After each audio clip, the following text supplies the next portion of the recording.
Debate വിത്ത് സ്മൃതി പരുത്തിക്കാട്. 42 വർഷക്കാലത്തെ communist ജീവിതത്തിന് അത്ര കുറച്ച് ആശയ സംഘർഷമേ ഉള്ളൂ. 8 വർഷം ലോക്കൽ സെക്രട്ടറി, 6 വർഷം ഏരിയ സെക്രട്ടറി.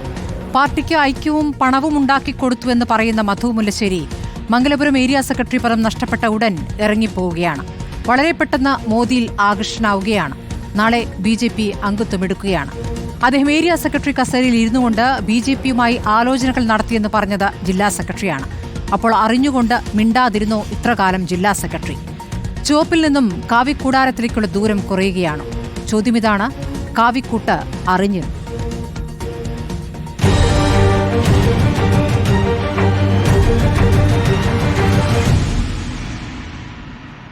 ചർച്ചയിൽ CPMൽ നിന്നും അഡ്വക്കേറ്റ് KS അരുൺകുമാർ, BJPയിൽ നിന്ന് അഡ്വക്കേറ്റ് VP ശ്രീപത്മനാഭൻ,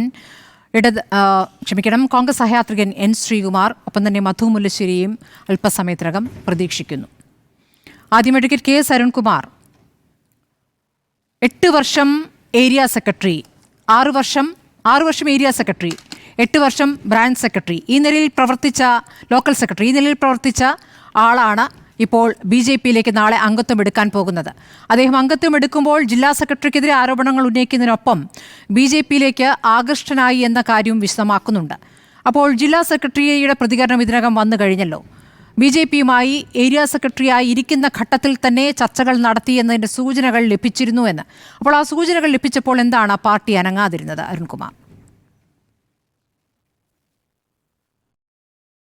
പാർട്ടിയുടെ ഏരിയ സമ്മേളനങ്ങൾ നടന്നുകൊണ്ടിരിക്കുകയാണല്ലോ. ഇപ്പോൾ അടുത്ത മാസം ജില്ലാ സമ്മേളനവും പിന്നെ സംസ്ഥാന സമ്മേളനവും എല്ലാമാണ്. ഏരിയ സമ്മേളനം, പ്രതിനിധി സമ്മേളനം 2 ദിവസവും അതിനുശേഷം 3-ാമത്തെ ദിവസം പ്രകടനം പൊതുസമ്മേളനമാണ്. മംഗലപുരം ഏരിയ സമ്മേളനവുമായി ബന്ധപ്പെട്ടുകൊണ്ട് സെക്രട്ടറി അവതരിപ്പിച്ച റിപ്പോർട്ട്, ഉദ്ഘാടന പ്രസംഗത്തിലൂടെ നടത്തിയിട്ടുള്ള പ്രസംഗം, അതിനെ ആധികരിച്ചുള്ള ചർച്ചകൾ ആരംഭിക്കും. ഈ ചർച്ചകൾ ഓരോ ലോക്കൽ കമ്മിറ്റിയുടെയും പ്രതിനിധികളാണ് ചർച്ചയിൽ പങ്കെടുക്കുക. അവർക്ക് നിശ്ചിതമായിട്ടുള്ള സമയം അനുവദിക്കും. അത്തരത്തിലുള്ള ചർച്ച ഏരിയ സമ്മേളനത്തിൽ ആരംഭിച്ചപ്പോൾ തന്നെ അവിടെ മംഗലപുരത്തുള്ള എല്ലാ ലോക്കൽ കമ്മിറ്റികളിൽ നിന്നുള്ള പ്രതിനിധികളും ചർച്ചയുടെ ഭാഗമായി ഏരിയ സെക്രട്ടറിക്കെതിരെ രൂക്ഷമായിട്ടുള്ള വിമർശനങ്ങളാണ് ഉന്നയിച്ചത്. അതിലേറ്റവും പ്രധാനപ്പെട്ടത് സാമ്പത്തികമായിട്ടുള്ള ഒരു ആരോപണങ്ങളാണ് നിരവധിയുള്ളത്. ഞാൻ ഓരോന്നും ഇവിടെ വിശദീകരിക്കുന്നില്ല. സാമ്പത്തികമായിട്ടുള്ള അച്ചടക്കമില്ലായ്മയെക്കുറിച്ച് വളരെ വിശദമായിട്ട് പ്രതിപാദിച്ചു. അതുപോലെ കമ്മ്യൂണിസ്റ്റ് ജീവിത രീതിയിൽ നിന്നുള്ള വ്യതിയാനം, അത് വളരെ ഗൗരവത്തോടെ ചില പ്രതിനിധികൾ ഉന്നയിച്ചു. അതിന് നിരവധി ഉദാഹരണങ്ങൾ തെളിവ് സഹിതം അവർ പ്രതിനിധി സമ്മേളനത്തിന്റെ മുമ്പാകെ അവതരിപ്പിക്കുന്ന സാഹചര്യമുണ്ടായി. അതോടൊപ്പം തന്നെ കഴിഞ്ഞ ലോക്സഭാ തെരഞ്ഞെടുപ്പിൽ കുറ്റകരമായിട്ടുള്ള തെറ്റ് ചെയ്തു, തെരഞ്ഞെടുപ്പ് പ്രചരണത്തിന്റെ ഭാഗമായിട്ട് വേണ്ടത്ര ഗൗരവത്തോടെ അണിനിരന്നില്ല. അതുപോലെ ഒരു ലോക്സഭാ തെരഞ്ഞെടുപ്പിൽ ഒരു ഏരിയ സെക്രട്ടറി വഹിക്കേണ്ട കടമ നിർവഹിച്ചിട്ടില്ല എന്നും വോട്ടിന്റെ കണക്കുകൾ വെച്ചുകൊണ്ട് ചില പ്രതിനിധികൾ ചർച്ചയുടെ ഭാഗമായിട്ട് ഉന്നയിച്ചു. അതോടൊപ്പം തന്നെ BJPയുമായിട്ട് അദ്ദേഹം ബന്ധം പുലർത്തുന്നതുമായി ബന്ധപ്പെട്ടുകൊണ്ട് 1-2 കാര്യങ്ങൾ ചൂണ്ടിക്കാണിച്ചു. അദ്ദേഹത്തിന്റെ മകന്റെ ഫ്ളാറ്റ് ഫാമിംഗ് നടക്കുമ്പോൾ അവിടെ BJPയുടെ സംസ്ഥാന പ്രസിഡന്റ് അടക്കം വന്നിരുന്നു എന്ന രൂപത്തിൽ സമ്മേളനത്തിൽ തന്നെ ആരോപണം ഉന്നയിക്കുന്ന സാഹചര്യമുണ്ടായി. ആരോപണമല്ല, അത് വസ്തുതയാണെന്ന് സമ്മേളനത്തിൽ ഉള്ള പ്രതിനിധികൾ, ഒരു ഗ്രൂപ്പ് ഡെലിഗേഷന്റെ ചർച്ചയെ തുടർന്നിട്ടാണല്ലോ ഒരു ലീഡർ വന്ന ചർച്ചയിൽ പങ്കെടുക്കുക. അപ്പൊ അത്തരത്തിൽ ചർച്ചകൾ പൂർത്തീകരിച്ചു. അതിനുശേഷം പിറ്റേ ദിവസം മറുപടി പറഞ്ഞു. ജില്ലാ സെക്രട്ടറി മറുപടി പറഞ്ഞു, ഏരിയ സെക്രട്ടറി മറുപടി പറഞ്ഞു. പുതിയ കമ്മിറ്റിയെ തെരഞ്ഞെടുത്തു. അതുപോലെ ജില്ലാ സമ്മേളന പ്രതിനിധികളെയും തെരഞ്ഞെടുത്തു. ആ പ്രതിനിധികളെയും തെരഞ്ഞെടുത്ത് പുതിയ ഏരിയ കമ്മിറ്റി വന്ന് ഏരിയ സെക്രട്ടറിയെ തെരഞ്ഞെടുക്കുന്ന ഒരു ഘട്ടമുണ്ട്. ആ ഏരിയ സെക്രട്ടറിയെ തെരഞ്ഞെടുക്കുക, പുതുതായി തെരഞ്ഞെടുക്കപ്പെട്ട ഏരിയ കമ്മിറ്റി അംഗങ്ങൾ കൂടിയിട്ടാണ്, അതിൽ ഭൂരിപക്ഷമുള്ള ആളാണ് വരുന്ന 3 കൊല്ലത്തേക്ക് ഈ സമ്മേളന കാലയളവിൽ ഏരിയ സെക്രട്ടറി ആയിട്ട് തെരഞ്ഞെടുക്കപ്പെടുക. അത്തരത്തിൽ തെരഞ്ഞെടുക്കപ്പെട്ടപ്പോൾ താൻ വീണ്ടും 3-ാം തവണ ഏരിയ സെക്രട്ടറിയായി തെരഞ്ഞെടുക്കപ്പെടില്ല എന്ന് ബോധ്യപ്പെട്ടപ്പോഴാണ് അദ്ദേഹം ആ സമ്മേളനത്തിൽ നിന്ന് ഇറങ്ങിപ്പോകുന്ന സാഹചര്യമുണ്ടായത്. പക്ഷെ പാർട്ടി നേതാക്കന്മാർ പരമാവധി ശ്രമിച്ച് അദ്ദേഹത്തെ തിരിച്ചു കൊണ്ടുവന്ന് ആ സമ്മേളന നടപടി പൂർത്തീകരിക്കാനാണ് ശ്രമിച്ചത്. പക്ഷേ ജനാധിപത്യപരമായി സമ്മേളനം നടക്കുമ്പോൾ അതിൽ ഭൂരിപക്ഷം ആളുകൾ നിർദ്ദേശിക്കുന്ന ആളാണ്, പിന്തുണയ്ക്കുന്ന ആളാണ് ഏരിയ സെക്രട്ടറിയായി മാറുക. അപ്പോൾ മറ്റൊരാൾ ഏരിയ സെക്രട്ടറിയായിട്ട് തെരഞ്ഞെടുക്കപ്പെട്ടു. അത് വലിയ തരത്തിൽ ഒരു പ്രശ്നമാക്കിയെടുത്ത് അദ്ദേഹം വീണ്ടും സമ്മേളനത്തിൽ നിന്ന് ഇറങ്ങിപ്പോകുകയാണ് ചെയ്തത്. ശരി, ഏരിയ സെക്രട്ടറി സ്ഥാനത്ത് നിന്ന് മാറ്റിയ ഉടൻ ഇറങ്ങിപ്പോകുന്നതിന് ന്യായീകരണമില്ല അഡ്വക്കേറ്റ് KS അരുൺകുമാർ, ശരിയാണ്. പക്ഷെ താങ്കൾ ഉന്നയിച്ച ഗുരുതരമായ ആരോപണങ്ങൾ, ഈ ആരോപണങ്ങളൊക്കെ നേരത്തെ തന്നെ കേൾക്കുമ്പോൾ സമ്മേളനം വരട്ടെ എന്ന് കാത്തു നിൽക്കുകയാണോ സാധാരണഗതിയിൽ ഒരു രാഷ്ട്രീയ പാർട്ടി ചെയ്യുക? CPMനെ സംബന്ധിച്ച് അങ്ങനെയാണോ അതിൻ്റെ രീതി? കാരണം BJP പോലുള്ള ഒരു രാഷ്ട്രീയ പാർട്ടിയുമായി ബന്ധം പുലർത്തുന്നു, അല്ലെങ്കിൽ അവരുമായി കൂടിയാലോചനകൾ നടത്തുന്നു എന്ന സൂചന ലഭിച്ചിട്ടും സമ്മേളനമാകുമ്പോൾ അദ്ദേഹത്തെ മാറ്റിയേക്കാം എന്ന ക്ഷമ CPM കാണിക്കാറുണ്ടോ സാധാരണഗതിയിൽ? അല്ല ഞാൻ സൂചിപ്പിച്ചല്ലോ, നേരത്തെ അദ്ദേഹത്തിനെതിരായിട്ട് വന്ന പരാതി സ്വന്തം കാറിൽ ബീക്കൺ ലൈറ്റ് വെച്ചു പോയി എന്നതാണ്. ഒരു പാർട്ടിയുടെ ഏരിയ സെക്രട്ടറി എന്ന് പറഞ്ഞാൽ ജനങ്ങളുടെ ഇടയിൽ പ്രവർത്തിക്കുന്നവരാണ്. അവർ കാറിൽ ബീക്കൺ ലൈറ്റ് വെച്ച് പോവുക എന്നൊക്കെ പറഞ്ഞാൽ നമുക്ക് ചിന്തിക്കാൻ കഴിയില്ലല്ലോ. അത്തരത്തിൽ വന്ന ആരോപണം വന്നു, പാർട്ടി അദ്ദേഹത്തെ ശാസിച്ചു, ആ ലൈറ്റ് മാറ്റാൻ പറഞ്ഞു. അത്തരത്തിലുള്ള അനഭിലഷണീയമായിട്ടുള്ള പ്രവണതകൾ ഉണ്ടാകരുത് എന്ന് അദ്ദേഹത്തിന്റെ ശ്രദ്ധയിൽപ്പെടുത്തി. സാമ്പത്തികമായിട്ടുള്ള ആരോപണം വരുമ്പോൾ അദ്ദേഹം തെരഞ്ഞെടുപ്പ് സമയത്ത് കാര്യക്ഷമമായിട്ട് പ്രവർത്തിച്ചില്ല എന്നുള്ളത് ഇതെല്ലാം ചർച്ചയായിട്ട് ഉരുത്തിരിഞ്ഞു വരുന്നത് പ്രധാനമായും ഏരിയ സമ്മേളനത്തിലാണ്. കാരണം ഞങ്ങളെ സംബന്ധിച്ചിടത്തോളം പാർട്ടിയുടെ സമ്മേളനം എന്ന് പറഞ്ഞാൽ കഴിഞ്ഞ 3 വർഷം നടത്തിയ പ്രവർത്തനങ്ങൾ തലനാരിഴക്കി പരിശോധിക്കുക, കുറവുകൾ കണ്ടെത്തുക, ആ കുറവുകൾ കണ്ടെത്തി അത് പരിഹരിക്കുക, കൂടുതൽ നേട്ടമുണ്ടാക്കുന്ന തരത്തിൽ പ്രവർത്തിക്കുക, അതിനുള്ള തീരുമാനമെടുക്കുക എന്നതാണ്. ഇപ്പൊ കഴിഞ്ഞ 3 വർഷത്തെ അദ്ദേഹത്തിന്റെ പ്രവർത്തനങ്ങളുമായി ബന്ധപ്പെട്ടുകൊണ്ടുള്ള നിശ്ചിതമായിട്ടുള്ള പരിശോധനയും വിമർശനവും നടന്നത് ഈ സമ്മേളനത്തിലാണ്. അതിനെ തുടർന്നിട്ടാണ് ഏരിയ കമ്മിറ്റി തെരഞ്ഞെടുക്കുന്നത്. ആ തെരഞ്ഞെടുക്കുമ്പോൾ ഭൂരിഭാഗം ആളുകൾ അദ്ദേഹത്തിനെ പിന്തുണയ്ക്കുന്ന സാഹചര്യം ഉണ്ടായില്ല. അതെല്ലാം സമ്മേളനത്തിന്റെ നടപടിക്രമങ്ങളുടെ ഭാഗമായിട്ടാണ്. അതോടൊപ്പം തന്നെ ഞാൻ ആദ്യം സൂചിപ്പിച്ച മകന്റെ ഹൌസ് വാമിംഗുമായി ബന്ധപ്പെട്ടുകൊണ്ട് BJP നേതാക്കന്മാർ വന്നാൽ അതിപ്പോ ഇതര രാഷ്ട്രീയത്തിലുള്ളവരെയും സൗഹൃദത്തിന്റെ പേരിൽ വിളിച്ചതാണോ അല്ലയോ എന്നുള്ള പരിശോധനയും ഇതിന്റെ ഭാഗമായിട്ടുണ്ട്. പക്ഷേ ഈ കാര്യങ്ങളെല്ലാം ഉരുത്തിരിഞ്ഞു വന്നപ്പോൾ സംശയം ചോദിക്കട്ടെ അരുൺ, മകന്റെ ഹൌസ് വാമിങ്ങിന് BJP നേതാക്കൾ വന്നു എന്നൊക്കെ പറയുമ്പോൾ ആ തരത്തിൽ നടക്കാറുണ്ടല്ലോ. ഇപ്പോൾ കോടിയേരിയുടെ പ്രതിമാനാച്ഛാദനത്തിൽ കോടിയേരിയുടെ വീട്ടിലേക്ക് അവിടുത്തെ BJP ജില്ലാ പ്രസിഡന്റ് തന്നെ വന്ന് നമ്മൾ കണ്ടാണല്ലോ. അപ്പോൾ ലോക്കലായിട്ട് അങ്ങോട്ടും ഇങ്ങോട്ടുള്ള ബന്ധം, നേതാക്കളെ കണ്ടാൽ മുഖം തിരിച്ച് നടക്കണമെന്നൊന്നുമില്ലല്ലോ. വിവിധ രാഷ്ട്രീയ പാർട്ടികളുമായി അത്തരം സാധനം ഉണ്ടാകും. ഇനിയിപ്പോൾ അത് തന്നെ ഒരു വാദത്തിന് അംഗീകരിക്കുകയാണെങ്കിൽ അരുൺ, അത് വാദത്തിന് അംഗീകരിക്കുകയാണെങ്കിൽ മകൻ പോലും പോകില്ലല്ലോ മധുവിനൊപ്പം എന്നതായിരുന്നല്ലോ നേരത്തെ പറഞ്ഞിരുന്നത്. കടകംപള്ളി പറഞ്ഞത് അതല്ലേ, മകൻ പോലും പോകില്ലല്ലോ എന്ന്. മകനും പോയി, മകളും പോയി. മകൾ പോയ ശേഷം പറയുന്നു പാർട്ടി അക്കൗണ്ടിലുള്ള 27 ലക്ഷം രൂപ അച്ഛൻ ഉണ്ടാക്കിക്കൊടുത്ത പണമാണ്, ആ പണം ഇനി നിങ്ങൾക്ക് അങ്ങ് ഉപയോഗിച്ചാൽ മതിയല്ലോ എന്നാണ് മകൾ പറയുന്നത്. ഇതിനൊക്കെ ഒരു മറുപടിയുണ്ടോ? അല്ല, ഞാൻ പറയട്ടെ, ഈ നമ്മുടെ വീട്ടിലൊരു ചടങ്ങ് നടക്കുക, കല്യാണം, മരണം, ഹൌസ് വാമിംഗ് ഒക്കെ നടക്കുമ്പോൾ ഇതര രാഷ്ട്രീയത്തിലുള്ളവർ വരുന്നത് തെറ്റല്ല. ഞങ്ങളെല്ലാം അങ്ങോട്ടും ഇങ്ങോട്ടും പോകാറുണ്ട്. സൗഹൃദം എന്നുള്ളത് നമ്മുടെ പൊതുപ്രവർത്തനത്തിന്റെ ഭാഗമായിട്ട് തന്നെയാണ്. അന്ധമായിട്ടുള്ള രാഷ്ട്രീയ വിരോധം ആരും തമ്മിലും ഇല്ലല്ലോ. പക്ഷേ ഒരു ഏരിയ സമ്മേളനത്തിൽ നിന്ന് ഇറങ്ങി വരുമ്പോൾ തന്നെ അദ്ദേഹം BJPയുടെ നയങ്ങളിലും മോഡിയുടെ ആദർശങ്ങളിലും ആകർഷകനാകാൻ മണിക്കൂറുകൾ പോലും വേണ്ട, മിനിറ്റുകൾ മാത്രം മതി. അതുപോലെ തന്നെ തെരഞ്ഞെടുപ്പ് സമയത്ത് അദ്ദേഹം ഊർജിതമായി പ്രവർത്തിച്ചില്ല. വെറും 665 വോട്ടിനാണല്ലോ ആറ്റിങ്ങൽ മണ്ഡലം LDFന് നഷ്ടപ്പെടുന്നത്. കഴിഞ്ഞ തവണ 38,000 വോട്ടിനാണ് അവിടെ അടൂർ പ്രകാശ് ജയിച്ചത്. 38,000+ വോട്ടിനാണ്. അപ്പോൾ അത്രയും തീവാർന്ന ഒരു പോരാട്ടത്തിൽ വേണ്ടത്ര ഗൗരവത്തോടെ പ്രവർത്തിച്ചില്ല. ഇദ്ദേഹത്തിന് ചുമതലയുള്ള മേഖലകളിൽ പ്രതീക്ഷിച്ച വോട്ട് കിട്ടിയിട്ടില്ല എന്നുള്ള കാര്യവും ഇവയെല്ലാം കൂട്ടി വായിക്കുമ്പോഴാണ് ഇദ്ദേഹം BJPയുമായിട്ട് നേരത്തെ തന്നെ സൗഹൃദം പുലർത്തിയിരുന്നു എന്ന് വരുന്നത്. മറ്റൊരു കാര്യം, വിജോയുടെ ബൂത്തിലും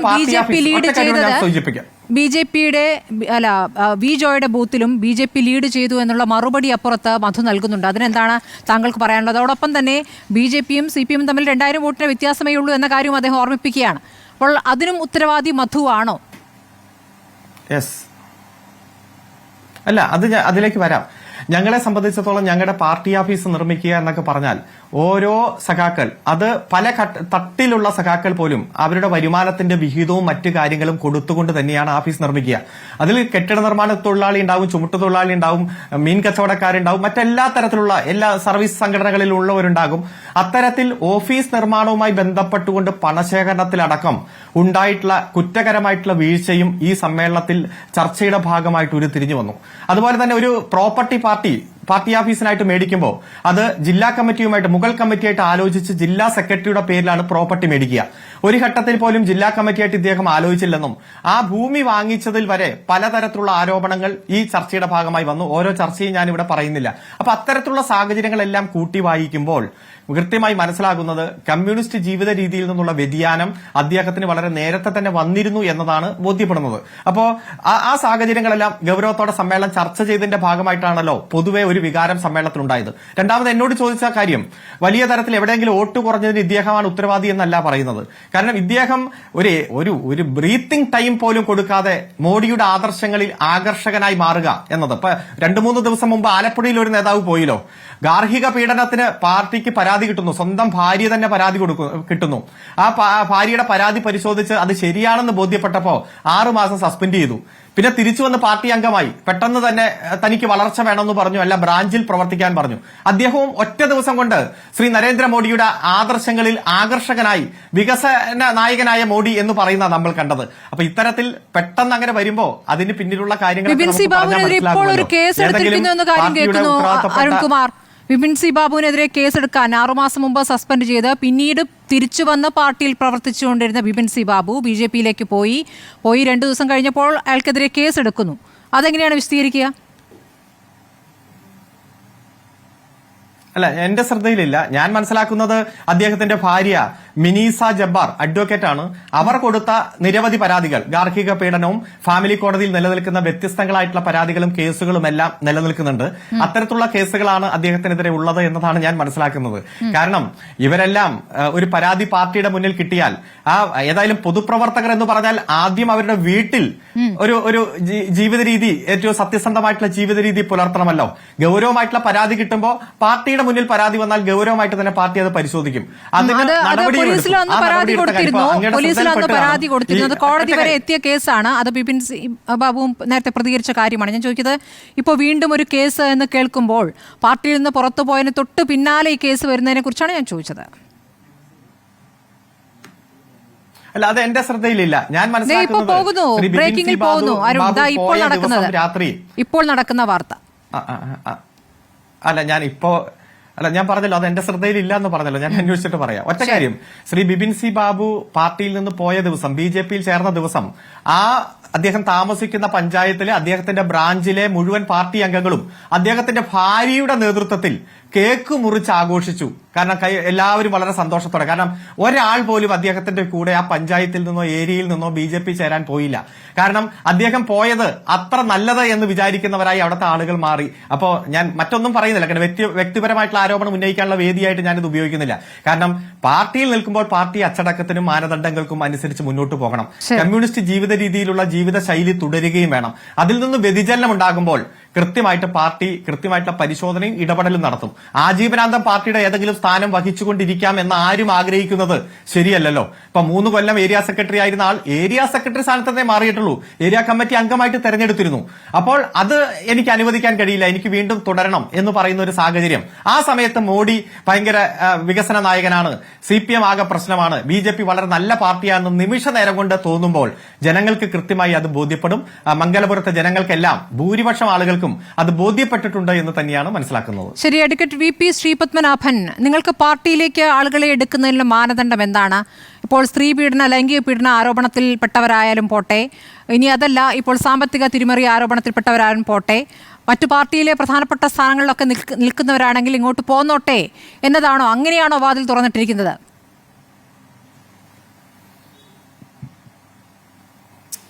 അല്ല, ഞാൻ മനസ്സിലാക്കുന്നത് CPM വിട്ട് BJP-യിൽ ചേരുന്നത് വരെ ബിപിൻ സി ബാബുവിന്റെ പേരിൽ കേസൊന്നും ഇല്ലായിരുന്നു. ഇനി കേസൊക്കെ വരും. അല്ല, കേസൊക്കെ ഉണ്ട്. ബിപിൻ സി ബാബു തന്നെ പറഞ്ഞിട്ടുണ്ട് കോടതിയുടെ മുന്നിലാണ്. അതെ, അതൊക്കെ ഉണ്ടാവും. അതൊക്കെ ഈ കേസൊക്കെ എന്ന് പറയുന്നത് ആരെ പേരിൽ അവിടെ കേസില്ലാത്തത്. അപ്പൊ അതൊക്കെ അവിടെ നിൽക്കട്ടെ. രാഷ്ട്രീയ പാർട്ടിയിലേക്ക് ഒരു പൊതുപ്രവർത്തകൻ വരുമ്പോൾ അല്ല, എന്തായാലും എന്താന്ന്, ഇവിടെ ഭാര്യ കേസ് കൊടുത്ത ആൾ മന്ത്രിയായില്ലേ, ആ കഥയൊക്കെ ഓരോരുത്തരുടെ വീട്ടിലത്തെ കാര്യമൊക്കെ ഞാൻ പറയണം, എന്നെ കൊണ്ട് പറയിപ്പിക്കണം. പലരുടെയും വീട്ടിൽ പലതും നടക്കുന്നുണ്ട്. അതൊന്നും ഇപ്പോൾ നമ്മൾ പൊതുവായി ചർച്ച ചെയ്യണ്ട, വിട്ടേക്ക്. വീട്ടിലത്തെ കാര്യം പറയണ്ട. വീട്ടിലത്തെ കാര്യം പറയാനല്ലല്ലോ നമ്മളിവിടെ ഇരിക്കുന്നത്. നാട്ടിലെ കാര്യവും പൊതുപ്രവർത്തന രംഗത്തെ കാര്യവും പറയാനല്ലേ. അപ്പോൾ നമ്മുടെ പൊതുപ്രവർത്തന രംഗത്ത് രാഷ്ട്രീയ പാർട്ടികളിൽ നിന്നും ആളുകൾ മാറി വേറെ രാഷ്ട്രീയ പാർട്ടികളിൽ പോകുന്നതിൽ വലിയ അസ്വാഭാവികമായ ഒന്നുമില്ല. കേരളത്തിൻ്റെ ആദ്യത്തെ മുഖ്യമന്ത്രി അരുണിൻ്റെ നേതാവ് പറഞ്ഞ ഒരു അഭിപ്രായമുണ്ട്. അഭിപ്രായം എന്താ അറിയോ? അഭിപ്രായം ഇരുമ്പൊലക്കയല്ല. EMS നമ്പൂതിരിപ്പാട് പറഞ്ഞതാണ്. അഭിപ്രായം എന്ന് പറയുന്നത് ഇരുമ്പൊലക്കയല്ല. അപ്പോൾ അഭിപ്രായം മാറാമെന്ന്, ആളുകൾക്ക് കാഴ്ചപ്പാട് മാറാം. ആളുകൾ ഇപ്പോൾ ഞാനൊരു വലിയ ഉദാഹരണം പറയാം. മാധവറാവ് സിന്ധ്യ ജനസംഘത്തിലായിരുന്നു. അദ്ദേഹത്തിൻ്റെ മാതാവ് രാജ്മാത വിജയരാജ് സിന്ധ്യ കോൺഗ്രസ്സിലായിരുന്നു. പിന്നീട് വിജയരാജ് സിന്ധ്യ ജനസംഘത്തിലും ജനതാ പാർട്ടിയിലും BJPയിലും വന്നു. മാധവറാവ് സിന്ധ്യ കോൺഗ്രസിൽ പോയി. ഇന്ന് മാധവറാവ് സിന്ധ്യയുടെ മകൻ ഒരുപാട് കാലം കോൺഗ്രസ്സിലുണ്ടായിരുന്ന മൻമോഹൻ സിംഗ് സർക്കാരിൻ്റെ സഹമന്ത്രിയൊക്കെ ആയിരുന്ന ആൾ ഇന്ന് BJPയുടെ കേന്ദ്രമന്ത്രിയാണ്. ഇതൊക്കെ സ്വാഭാവികമാണ്. കോൺഗ്രസിൻ്റെ ഉപമുഖ്യമന്ത്രിയായിരുന്ന അസമിലെ ഹെമന്ത ബിശ്വ ശർമ്മ ഇന്ന് BJPയുടെ മുഖ്യമന്ത്രിയാണ്. ബീരൻ സിംഗ്, മണിപ്പൂർ മുഖ്യമന്ത്രി ബീരൻ സിംഗ് BJP കോൺഗ്രസിൻ്റെ നേതാവായിരുന്നു, ഞാൻ മനസ്സിലാക്കുന്നത് മന്ത്രിയായിരുന്നു മന്ത്രിസഭയിൽ.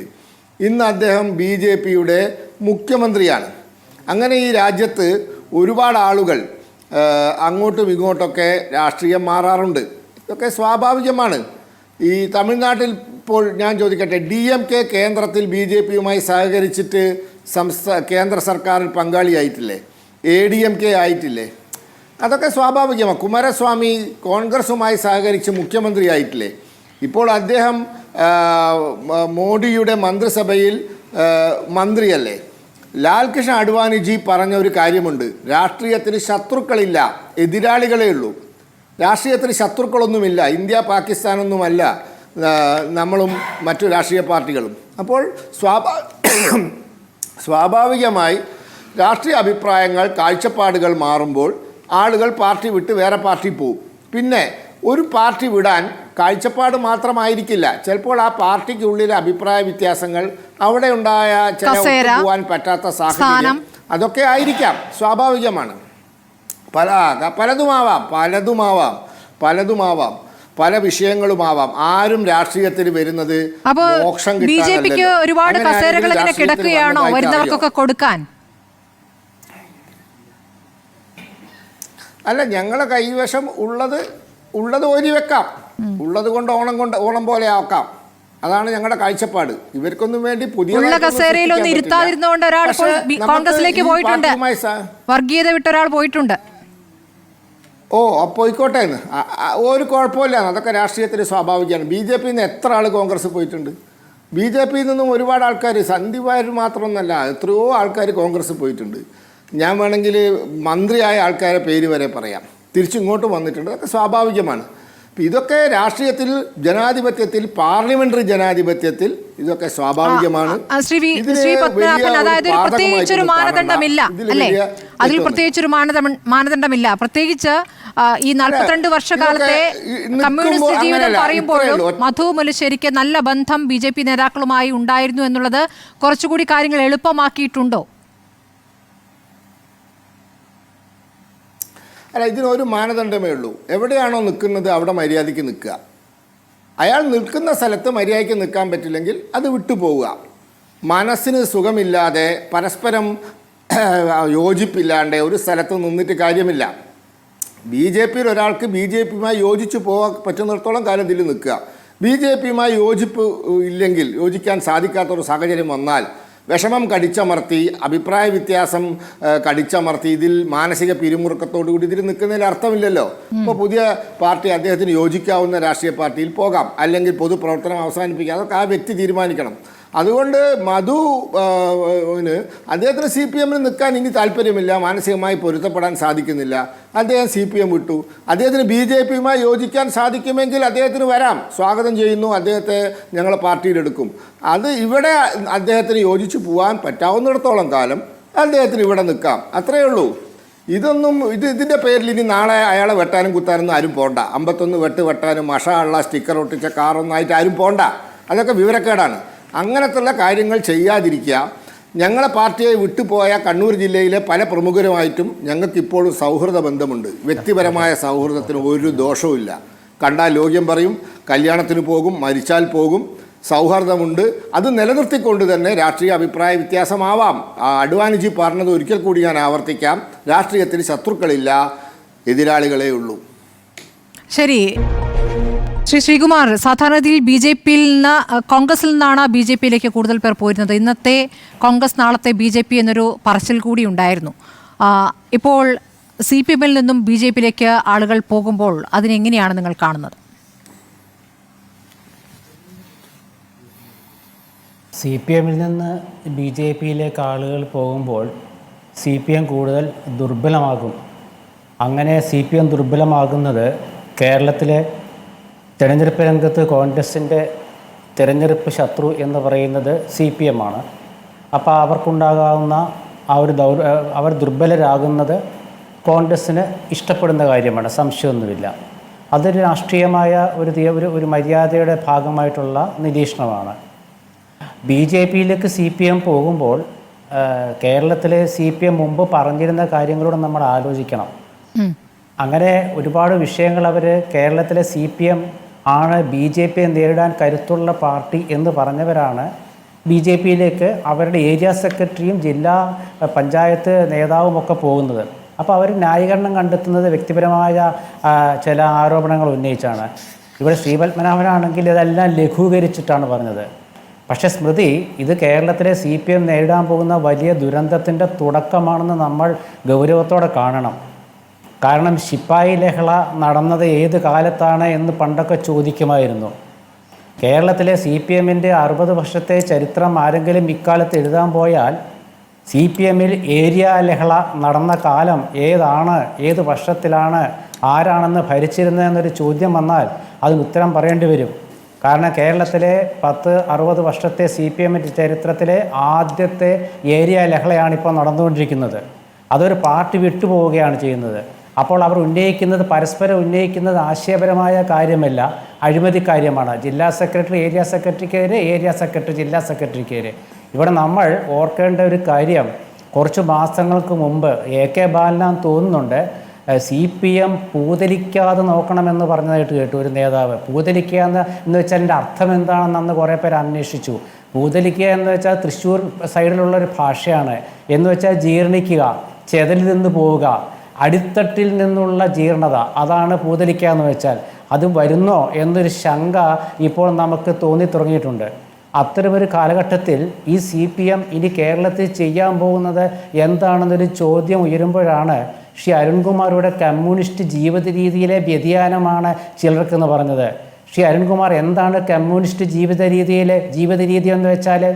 റിസോർട്ടുള്ളതാണോ? അതോ കാപ്പ കേസിലെ പ്രതിയെ നേതാവ് കമ്മിറ്റിയിൽ എടുക്കുന്നതാണോ? അതോ ഏതെങ്കിലും റിസോർട്ടിൽ താമസിക്കുന്നതാണോ? അതോ ഏതാണ് ഉദ്ദേശിക്കുന്നത്? സമ്പന്ന കമ്മ്യൂണിസ്റ്റും ദരിദ്ര കമ്മ്യൂണിസ്റ്റും എന്ന രീതിയിലേക്ക് മാർക്സിസ്റ്റ് പാർട്ടി മാറിയത് ഈ കാലത്തല്ലേ? ദരിദ്ര കമ്മ്യൂണിസ്റ്റുകൾ ഇന്നുണ്ടോ നിങ്ങളുടെ പാർട്ടിയിൽ? സമ്പന്ന കമ്മ്യൂണിസ്റ്റുകളുടെ ഏറ്റക്കുറച്ചിലല്ലേ, പെറ്റി ബൂർഷ്വാ എന്ന് നിങ്ങൾ പറയുന്നവരല്ലേ പാർട്ടി കൂടുതൽ? പിന്നെ എന്ത് ജീവിത രീതിയെക്കുറിച്ചാണ് നിങ്ങളീ പറയുന്നത്? ഇവിടെ പറ്റിയിരിക്കുന്നത് എന്താണെന്ന് വെച്ചാൽ ഭരണസുഖം അനുഭവിച്ച ഒരു പാർട്ടിയായി CPM മാറി. ഭരണസുഖം നഷ്ടപ്പെടുമ്പോൾ ഭരണമുള്ള മറ്റ് പാർട്ടികളിലേക്ക് നേതാക്കൾ പോകും. അത് BJP ഒന്നും നോക്കിയിട്ടല്ല. BJPക്ക് ഇപ്പോൾ ഭരണമുള്ളതുകൊണ്ടാണ് പോകുന്നത്. കോൺഗ്രസിനാണ് ഭരണമെങ്കിൽ കോൺഗ്രസിലേക്ക് പോകും. ഇപ്പോൾ ഭരണം BJPക്കാണ്. അപ്പോൾ ഭരണസുഖം അനുഭവിക്കുന്ന നേതാക്കൾ കോൺഗ്രസിൽ നിന്ന് BJPയിലേക്ക് പോയവരും അങ്ങനെ തന്നെയാണല്ലോ അല്ലേ? അങ്ങനെ ഒരു തുറന്ന സമ്മതിക്കലോട് കൂടിയല്ലേ ആ പറയച്ചൽ? എന്താ സംശയത്തിൽ? കോൺഗ്രസിൻ്റെ ഭരണം നഷ്ടപ്പെട്ടപ്പോഴല്ലേ പലരും കോൺഗ്രസ് വിട്ടുപോകുന്നത്. അത് ദേശീയ തലത്തിലുമുണ്ട്, സംസ്ഥാനത്തുമുണ്ട്. ഇനി അത് മാത്രമല്ല, ഇവിടെ സന്ദീപ് വാര്യരുടെ ഒരു വരവ് നിങ്ങൾ ശ്രദ്ധിക്കണം. സന്ദീപ് വാര്യർ വന്നത് കേരളത്തിലും കേന്ദ്രത്തിലും കോർപ്പറേഷനുകളിലും ഭരണമില്ലാത്ത കോൺഗ്രസിലേക്കാണ്. അത് വേറിട്ട് നമ്മൾ കാണണം ഇവിടെ. അത് ഞാൻ സ്മൃതി ചോദിച്ചുകൊണ്ട് ഞാൻ ഉത്തരം പറഞ്ഞതേ ഉള്ളൂ. അപ്പോൾ ഈ പാർട്ടിയിൽ ഇന്ന് സംഭവിച്ചുകൊണ്ടിരിക്കുന്ന ഈ ജീർണത, അതായത് CPMൻ്റെ ഭാഷയിൽ AK ബാലനാണോന്ന് എനിക്കറിയില്ല, എനിക്ക് പെട്ടെന്ന് ഓർമ്മ വരുന്നില്ല, ബാലനായിരിക്കാം, പൂതലിച്ച എന്ന് പറഞ്ഞത് അത് വളരെ കറക്റ്റാണ്. അത് അടിയിൽ നിന്നാണ് തുടങ്ങുക. ഏരിയ കമ്മിറ്റിയും ബ്രാഞ്ച് കമ്മിറ്റിയിലും ലോക്കൽ കമ്മിറ്റിയിലും ജീർണത ബാധിച്ചു ഈ പാർട്ടിക്ക്. അവരത് തരണം ചെയ്യുമോ എന്നുള്ളതൊക്കെ അവരുടെ പാർട്ടി സംഘടനാ സംവിധാനം വെച്ചുകൊണ്ടുണ്ട്. പക്ഷേ ഇവർ പറഞ്ഞതെല്ലാം മാറ്റിയില്ലേ സ്മൃതി? ഇവരെല്ലാം മാറ്റി പറയല്ലേ. പാലക്കാട് എന്തൊക്കെ പറഞ്ഞു? ഇന്നിതാ പാലക്കാട് ജില്ലാ സെക്രട്ടറി ഒരു നയം പ്രഖ്യാപിച്ചു. പെട്ടി രാഷ്ട്രീയമുണ്ട്, ഒരൊറ്റ നേതാവ് പിന്താങ്ങുന്നില്ല. പക്ഷെ പറയുകയാണ് CPMൽ നിന്ന് എല്ലാവരും നേതാക്കളാണ്, എല്ലാവരും നയം പ്രഖ്യാപിക്കുകയാണ്.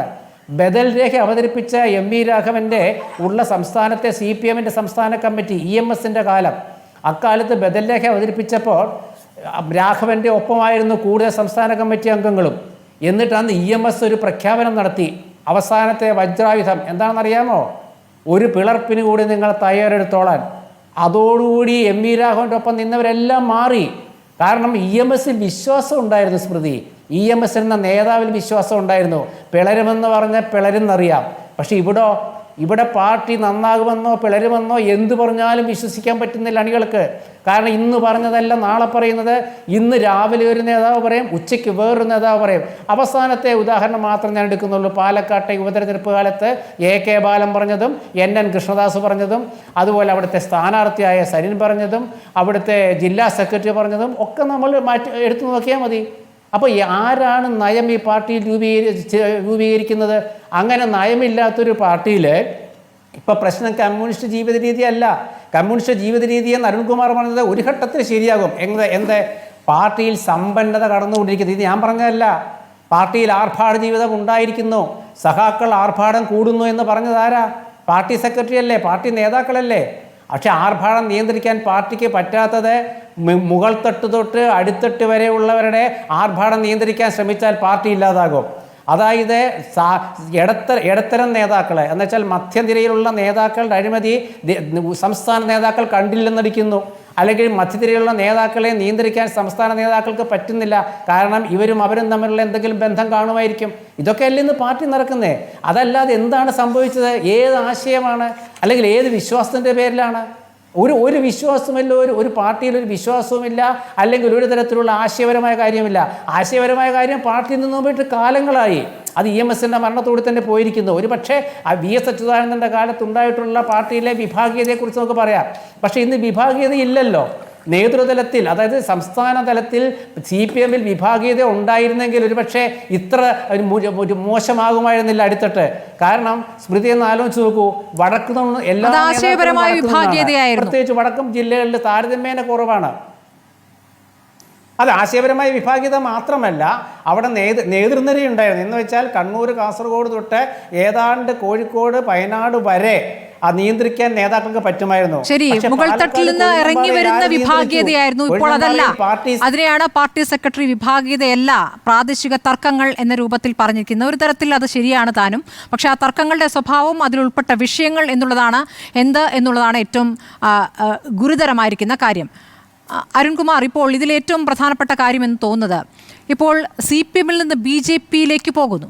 നേരത്തെ സന്ദീപ് വാര്യരുടെ കാര്യത്തിൽ സന്ദീപ് BJPയിൽ നിന്നും കോൺഗ്രസിലേക്ക് പോകുന്നു. അപ്പോൾ വർഗീയത വിട്ട ഒരാളെയെങ്കിലും പുറത്തേക്ക് എത്തിക്കാൻ കഴിഞ്ഞല്ലോ എന്നതാണ് ആവർത്തിച്ച് UDF പറഞ്ഞത്. അതൊക്കെ ഇനി തെളിയേണ്ട കാര്യമാണ്. പക്ഷേ അവർക്കതിൽ വിശ്വാസമുണ്ട്. UDF അതാണ് പറയുന്നത്.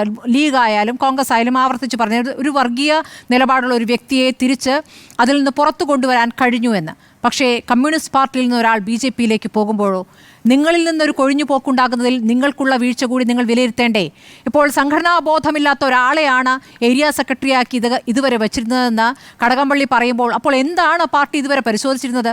42 വർഷക്കാലം പാർട്ടിയുടെ പ്രധാനപ്പെട്ട നേതാവായി അവിടെ നിൽക്കുക, 6-8 വർഷവും പ്രധാനപ്പെട്ട സ്ഥാനങ്ങൾ വഹിക്കുക.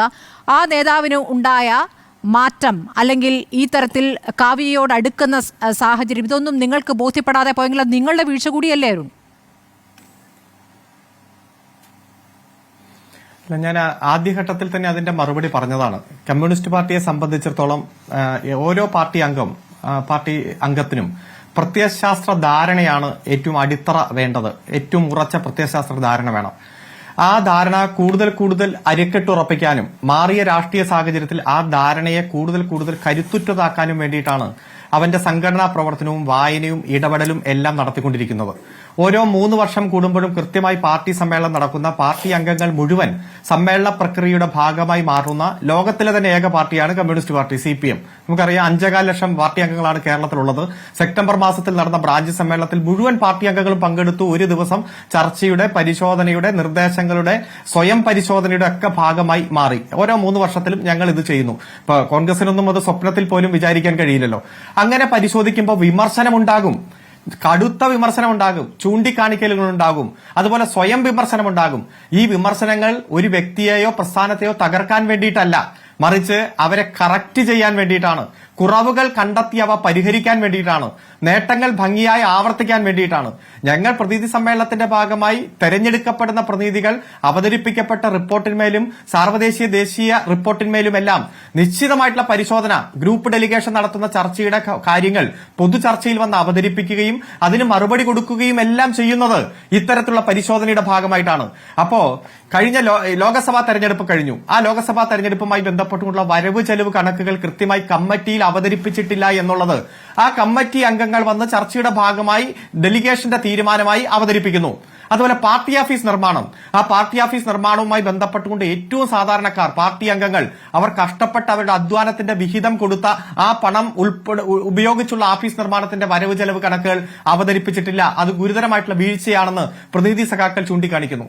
അതുപോലെ ഓരോ പാർട്ടി സമ്മേളനം നടക്കുമ്പോഴും പാർട്ടി സമ്മേളനത്തിൽ വരവ് ചെലവ് കണക്ക് അവതരിപ്പിക്കില്ല, പക്ഷെ അതിന് മുന്നോടിയായി ചേരുന്ന കമ്മിറ്റിയിൽ അത് അവതരിപ്പിച്ച് പാസാക്കും. താൻ സെക്രട്ടറിയായി വന്നതു മുതൽ ആ അവസാനത്തെ കമ്മിറ്റി വരെയുള്ള വരവ് ചെലവ് കണക്കുകൾ കൃത്യമായിട്ട് സെക്രട്ടറി അവതരിപ്പിക്കും. ഇതൊന്നും നടന്നിട്ടില്ല എന്നുള്ളത് നിശ്ചിതമായിട്ടുള്ള വിമർശനമായി സമ്മേളനത്തിൽ വരുമ്പോൾ അവ പരിശോധിക്കേണ്ടേ പാർട്ടി? അത് പരിശോധിക്കണം അരുൺ. ഞാൻ ചോദിച്ചത് ഈ 3 വർഷം കൂടുമ്പോഴാണല്ലോ സമ്മേളനം. ഇപ്പോൾ ഈ അവസാന കാലയളവിൽ മാത്രം വന്നിരിക്കുന്ന വ്യതിയാനമാണോ ഇദ്ദേഹത്തിന്? ഈ 42 വർഷക്കാലത്തെ കമ്മ്യൂണിസ്റ്റ് പാരമ്പര്യം പറയുന്ന ഒരു നേതാവിന് അവസാന വർഷങ്ങളിൽ വന്ന വ്യതിയാനമാണോ? ഒറ്റ കാര്യം, അതില് ഈ സമ്മേളനത്തിൽ പ്രവർത്തന റിപ്പോർട്ട് കഴിഞ്ഞ 3 വർഷത്തെ ഈ ഏരിയ കമ്മിറ്റിയുടെ പ്രവർത്തന റിപ്പോർട്ട് അവതരിപ്പിച്ചത് ഈ ഏരിയ സെക്രട്ടറി തന്നെ ആയിരുന്നല്ലോ, ഈ മുല്ലശ്ശേരി മധു തന്നെയല്ലേ. അവിടെ വന്ന ചർച്ചയ്ക്ക് ഏരിയ കമ്മിറ്റിയുമായി ബന്ധപ്പെട്ടുകൊണ്ട് അദ്ദേഹം അവതരിപ്പിച്ച റിപ്പോർട്ടിന്മേൽ മറുപടി പറഞ്ഞതും ഇതേ വ്യക്തിത്വം തന്നെയല്ലേ. ഒരു ഘട്ടത്തിൽ പോലും അദ്ദേഹത്തിന് അപ്പോ CPM പ്രശ്നമല്ല, ജില്ലാ സെക്രട്ടറി ജോയ് പ്രശ്നക്കാരനല്ല, CPMന് ഏതെങ്കിലും തരത്തിലുള്ള നയവ്യതിയാനം വന്നു എന്ന് സമ്മേളനത്തിന്റെ ആദ്യ ദിവസം പതാക ഉയർത്തുമ്പോഴോ ഉദ്ഘാടന പ്രസംഗം നടക്കുമ്പോഴോ റിപ്പോർട്ട് അവതരിപ്പിക്കുമ്പോഴോ അവിടെ ചർച്ചകൾ നടക്കുമ്പോഴോ ചർച്ചയ്ക്ക് മറുപടി കൊടുക്കുമ്പോഴോ പുതിയ ഏരിയ കമ്മിറ്റിയെ തെരഞ്ഞെടുക്കുമ്പോഴോ പുതിയ ജില്ലാ സമ്മേളന പ്രതിനിധികളെ തെരഞ്ഞെടുക്കുമ്പോഴോ ഈ മുല്ലശ്ശേരി മധുവിന് അത്തരത്തിലുള്ള അഭിപ്രായമില്ല. അഭിപ്രായ വ്യത്യാസങ്ങൾ അവിടെ ഉണ്ടായിരുന്നു എന്നും പലതവണ ജോയോട് തന്നെ താൻ സംസാരിച്ചിട്ടുണ്ട് എന്നുമാണ് മധു മുല്ലശ്ശേരി നേരത്തെ മാധ്യമങ്ങളോട് പറഞ്ഞിട്ടുള്ളത്. അപ്പോൾ അവിടെ ഒരു ആ സംഘർഷം അവർക്കിടയിൽ ഉണ്ടായിരുന്നു എന്നുള്ള കാര്യം വ്യക്തമാണ്. മറ്റൊന്ന്, മധു മുല്ലശ്ശേരി പറയുന്ന ഒരു കാര്യം, പാർട്ടി സമ്മേളനത്തിൽ പങ്കെടുത്ത സംസ്ഥാന സമ്മേളന പ്രതിനിധിയായിട്ട് ജില്ലാ സെക്രട്ടറി ആയ ഒരാളല്ല ജോയ്, നേരിട്ട് വരികയാണ്. അപ്പോൾ പ്രവർത്തന പാരമ്പര്യമില്ല. തനിക്ക് 42 വർഷത്തെ പാരമ്പര്യം വി ജോയ്ക്ക് അത് അവകാശപ്പെടാൻ കഴിയില്ല എന്ന് പറയുന്നു. അപ്പോൾ ചിലരുടെ സ്വന്തം ആളായി വി ജോയ് എത്തിയെന്നും അങ്ങനെ വി ജോയ്ക്ക് ജില്ലാ സെക്രട്ടറി പദം കിട്ടിയെന്നും അങ്ങനെ ഏരിയ കമ്മിറ്റി യോഗം പോലും നടക്കുന്നത് ജോയുടെ വീട്ടിലാണ്, അല്ലാതെ പാർട്ടി ഓഫീസിൽ അങ്ങനെ ഒരു യോഗം ചേർന്നിട്ട് കാലങ്ങളായി എന്ന് കൂടിയാണ് പറയുന്നത്. അപ്പോൾ ഇന്നും ഇന്നലെ തുടങ്ങിയ സംഘർഷമല്ല ഇത്. ഞാൻ ചോദിച്ചോട്ടെ, ഇത്തരത്തിൽ പരാതിയുള്ളയാൾ ഏതെങ്കിലും തരത്തിലൊരു റിട്ടേൺ പരാതി പാർട്ടിയുടെ ജില്ലാ കമ്മിറ്റിക്കോ സംസ്ഥാന കമ്മിറ്റിക്കോ കേന്ദ്ര കമ്മിറ്റിക്കോ PBക്കോ കൺട്രോൾ കമ്മീഷനോ കൊടുത്തതായിട്ട് നമ്മുടെ മുന്നിൽ ഇല്ലല്ലോ. ഇദ്ദേഹം പുറത്തുവന്ന മാധ്യമങ്ങളോട് നിമിഷ നേരം കൊണ്ട് നരേന്ദ്രമോദിയുടെ ആ വികസന നയത്തിൽ ആകർഷകനായി പറയുമ്പോൾ മാത്രമല്ലേ ജനങ്ങൾ അറിയുന്ന സാഹചര്യമുള്ളത്. ഇതെല്ലാം ഇദ്ദേഹം പ്ലാൻ ചെയ്തിരുന്നു, കൃത്യമായി പ്രീ പ്ലാൻഡ് ആയിരുന്നു എന്നതാണ്. ഇപ്പൊ ആജീവന കാലം അല്ലെങ്കിൽ ആജീവനാന്തം ഏതെങ്കിലും ഒരു സ്ഥാനമാനം ഏതെങ്കിലും ഒരു പാർട്ടിയിൽ ആർക്കെങ്കിലും പ്രതീക്ഷിക്കാൻ കഴിയുമോ? MLAയോ മന്ത്രിയോ പഞ്ചായത്ത് പ്രസിഡന്റോ ഒന്നും ആകാൻ കഴിയാതെ ലക്ഷക്കണക്കിന് ആളുകൾ നിരവധി പാർട്ടികളിൽ പ്രവർത്തിക്കുന്നുണ്ടല്ലോ. അതുകൊണ്ട് 3ാം ടേമും എനിക്ക് തന്നെ ഏരിയ സെക്രട്ടറി ആകണം, ഞാനില്ലെങ്കിൽ പ്രളയം എന്ന് ഒരു നേതാവ് വിചാരിക്കുന്നതിലാണ് തെറ്റ്. തീർച്ചയായും സ്ഥാനാർത്ഥിത്വം ഉണ്ടാകും എന്ന അരുണിന്റെ പേരിൽ പോസ്റ്റർ വരെ അടിച്ചിറങ്ങിയ ശേഷവും അരുൺ ഈ പാർട്ടിയിൽ തുടരുന്നു, ശക്തനായി പാർട്ടിക്ക് വേണ്ടി വാദിക്കുന്നു എന്നുള്ളതൊരു നല്ല ഉദാഹരണമാണ്. അപ്പോൾ പാർട്ടിയോട് കൂറുണ്ടെങ്കിൽ അങ്ങനെ തന്നെയാണ് വേണ്ടത് എന്ന കാര്യം വ്യക്തമാണ്. പക്ഷെ അദ്ദേഹം അങ്ങനെയല്ല പ്രവർത്തിച്ചിട്ടുള്ള എന്ന കാര്യം അറിയാം. പക്ഷേ ഒരു അപകടം അതിലുണ്ട് അരുൺ. കാരണം ഇദ്ദേഹം ഇപ്പോൾ നൽകുന്ന പ്രതികരണങ്ങളിൽ ഒരു കാര്യം പറയുന്നു, ഞാൻ അവിടുത്തെ പ്രദേശത്തെ നല്ല നായർ കുടുംബത്തിൽ ജനിച്ചൊരു വ്യക്തിയാണ്, അദ്ദേഹം നല്ല മികച്ച സംഘാടകനാണ് എന്ന് ഞാൻ കേട്ടിട്ടുണ്ട്, നല്ല ഒരു നായർ കുടുംബത്തിൽ ജനിച്ച വ്യക്തിയാണെന്ന് പറയുന്നു ഒരു ഭാഗത്ത്. മറുഭാഗത്ത് ജാതി അവിടെ ഒരു വിഷയമായിട്ടുണ്ട് എന്ന് പറയുന്നു. അപ്പോൾ അദ്ദേഹം എങ്ങോട്ടാണ് ഊന്നുന്നതെന്ന് താങ്കൾക്കറിയാമല്ലോ. BJPയും CPMും തമ്മിൽ 2000 വോട്ടിൻ്റെ വ്യത്യാസമുള്ളിടത്താണ് ജാതി ഒരു പ്രധാനപ്പെട്ട വിഷയമാണെന്ന് അദ്ദേഹം ഉന്നയിക്കുന്നത്. അടുത്ത തെരഞ്ഞെടുപ്പിൽ എങ്ങനെ പ്രതിഫലിക്കും അരുൺ? താങ്കൾ ഈ പറഞ്ഞതുപോലെ ഇന്നും ഇന്നലെയും തുടങ്ങിയ അല്ല ഈ പണിയെങ്കിൽ വലിയ രീതിയിൽ തന്നെ അദ്ദേഹം അതിനുള്ള ആസൂത്രണം നടത്തിയിട്ടുണ്ടാകും. CPM ആ ഗൗരവത്തിൽ ആ വിഷയത്തെ കാണുന്നുണ്ട്. അതൊരു മധു മുല്ലശ്ശേരിയും മകനും മകളും പോയി എന്ന രീതിയിൽ അതിനെ ചുരുക്കിയാണോ കാണുന്നത്? അല്ല, ഞങ്ങളെ സംബന്ധിച്ചിടത്തോളം ഈ പാർട്ടിയിൽ നിന്ന് ആര് പോയാലും ഞങ്ങൾക്കത് വേദനയാണ്, വിഷമമാണ്. കാരണം ഒരു പാർട്ടിയെ സംബന്ധിച്ചിടത്തോളം, ഒരു സംഘടനയെ സംബന്ധിച്ചിടത്തോളം ആ സംഘടന വിപുലീകരണമാണ് വേണ്ടത്. കൂടുതൽ ആളുകൾ ആ സംഘടനയുടെ ഭാഗമായിട്ട് മാറണം. മറ്റു രാഷ്ട്രീയ പാർട്ടികളിൽ നിന്ന് വരും, രാഷ്ട്രീയ നിലപാടില്ലാത്തവർ രാഷ്ട്രീയ പ്രവർത്തനത്തിന്റെ ഭാഗമായി നമ്മളോട് ചേർന്ന് വരും. അത്തരത്തിൽ പുറത്തു നിൽക്കുന്നവരെ ആകർഷിക്കാൻ പാകത്തിന് നമ്മുടെ പ്രവർത്തനങ്ങളിൽ വൈവിധ്യമുണ്ടാകണം, മാതൃകാപരമായിരിക്കണം. ഇപ്പോ കോൺഗ്രസിന്റെ പ്രതിനിധി ആരോപണം ഉന്നയിച്ചുകൊണ്ട് പറഞ്ഞല്ലോ കമ്മ്യൂണിസ്റ്റ് ജീവിത രീതി. ആ കമ്മ്യൂണിസ്റ്റ് ജീവിത രീതി എന്ന് പറഞ്ഞാൽ ഒറ്റ വാക്കിലുള്ള ഉത്തരം, എല്ലാവർക്കും മാതൃകയാക്കാൻ പറ്റുന്ന ജീവിതശൈലി ഒരു കമ്മ്യൂണിസ്റ്റുകാരൻ ഉണ്ടാകണം. അവനെ സമൂഹത്തിന് മാതൃകയാക്കാൻ കഴിയുന്ന തരത്തിൽ എല്ലാ മേഖലയിലും അവന്റെ പ്രവർത്തനം ഉണ്ടാകണം. ഞാൻ വിശദീകരിക്കുന്നില്ല. അപ്പൊ അത്തരത്തിൽ ഞങ്ങളുടെ സംഘടനയെ വിപുലീകരിക്കാനും വിപുലീകരണത്തിന്റെ ഭാഗമായി ഇതിലേക്ക് വരുന്നവരെ ദൃഢീകരിക്കുവാനുമാണ് ഞങ്ങൾ ശ്രമിച്ചുകൊണ്ടിരിക്കുന്നത്. അതിനിടയിൽ ഞങ്ങളിൽ നിന്ന് ഇങ്ങനെ കൊഴിഞ്ഞു പോകുന്നത്, പ്രത്യേകിച്ച് ഒരു വിമർശനം വരുമ്പോഴേക്കും അല്ലെങ്കിൽ ഒരു ചൂണ്ടിക്കാണിക്കൽ വരുമ്പോഴേക്കും, ഒരു തെറ്റ് തിരുത്തേണ്ട സാഹചര്യം വരുമ്പോഴേക്കും കൊഴിഞ്ഞു പോകുന്നത് ഞങ്ങൾക്ക് വിഷമവും വേദനയുമുണ്ട്. പക്ഷേ ഇത്തരത്തിലുള്ള ആളുകൾ പല രൂപത്തിലാണല്ലോ. ചില ആളുകൾ ആൾക്കൂട്ടം കണ്ട് പാർട്ടിയിലേക്ക് വരും, ചില ആളുകൾ വ്യക്തിപരമായിട്ടുള്ള ലക്ഷ്യത്തിന് വേണ്ടി പാർട്ടിയിലേക്ക് വരും, ചില ആളുകൾ ആദർശത്തിന്റെ പേരിൽ പാർട്ടിയിലേക്ക് വരും. ആൾക്കൂട്ടം കണ്ട് പാർട്ടിയിലേക്ക് വരുന്നവരും സംഘടനാ പ്രവർത്തനത്തിന്റെ ഭാഗമായിട്ടെല്ലാം പങ്കെടുക്കുമ്പോൾ ചിലപ്പോൾ ഉറച്ച സഖാക്കളായിട്ട് മാറും. പക്ഷെ വ്യക്തിപരമായിട്ടുള്ള ലാഭത്തിന് വേണ്ടി നിൽക്കുന്നവർ അവർ എപ്പോഴായാലും പാർട്ടിയിൽ നിന്ന് ചാടിപ്പോകും. ഈ ജാതി പറഞ്ഞും മതം പറഞ്ഞും ഒക്കെ പാർട്ടി വിട്ടുപോകുന്നവരുടെ ലക്ഷ്യം സമൂഹത്തിന് ബോധ്യപ്പെട്ടിട്ടുണ്ട്. പാർട്ടി അത് ഗൗരവമായിട്ട് തന്നെ കാണും. മതനിരപേക്ഷ കാഴ്ചപ്പാട് എന്നും ഊട്ടിയുറപ്പിക്കാൻ നേതൃത്വം കൊടുക്കുന്ന പ്രസ്ഥാനം എന്ന രൂപത്തിൽ ഞങ്ങൾ ഇത്തരത്തിലുള്ള കാര്യങ്ങളെ ഗൗരവമായി കണ്ട് പ്രതിരോധ നിര കെട്ടിപ്പടുക്കും. കാരണം 1, 2, 3 പേർ പോയാൽ നൂറുകണക്കിന് ആളുകൾ ഈ പാർട്ടിയുടെ ഭാഗമായിട്ട് വരാൻ പാകത്തിലുള്ള ബദൽ പരിപാടികളാണ്, പാർട്ടികളാണ് ഞങ്ങൾ പ്ലാൻ ചെയ്യുന്നത്. ഇത് ഗൗരവത്തോടെ തന്നെയാണ് പാർട്ടി കാണുക. ഇപ്പൊ ആലപ്പുഴയിൽ പോയ ആളുടെ കൂടെ വലത് കൈ തോളത്തിടാൻ ഒരാൾ പോലും ഇല്ല, ഇടത് കൈ തോളത്തിടാനും ഒരാൾ പോലും കൂടെ പോയില്ല. ഭാര്യ കൂടി നിന്ന് കേക്ക് മുറിക്കുകയാണ്, ബ്രാഞ്ചിലെ സഖാക്കളെല്ലാം കൂടി നിന്ന് കേക്ക് മുറിക്കുകയാണ്. ഇദ്ദേഹം പോയത് നന്നായി എന്ന്. കേസിന്റെ കാര്യമൊന്നും പറഞ്ഞു വ്യക്തിപരമായിട്ട് പോകുന്നില്ല. അത്ര കരുനാഗപ്പള്ളി ഒറ്റപ്പെട്ട സംഭവമാണ് എന്ന് പറഞ്ഞതുപോലെ പലയിടത്തെയും തർക്കങ്ങൾ പല സ്വഭാവത്തിലുള്ളതാണ്, പ്രാദേശിക തർക്കങ്ങൾ പല സ്വഭാവത്തിലാണെന്ന് പറഞ്ഞ പോലെ ഇപ്പോൾ ബിപിൻ സി ബാബുവിന്റെ കൂടെ ആരുമില്ലായിരിക്കാം, മധു മുല്ലശ്ശേരിയുടെ കൂടെ മകൻ പോലും ഇല്ലല്ലോ എന്ന് പറഞ്ഞപ്പോൾ മകനും പോയി മകളും പോയി. പക്ഷെ അത് മാത്രമല്ല, ഇനിയും വരാനിരിക്കുന്നു എന്നൊരു ഭീഷണിയും മധു മുല്ലശ്ശേരി മുഴക്കുന്നുണ്ട്.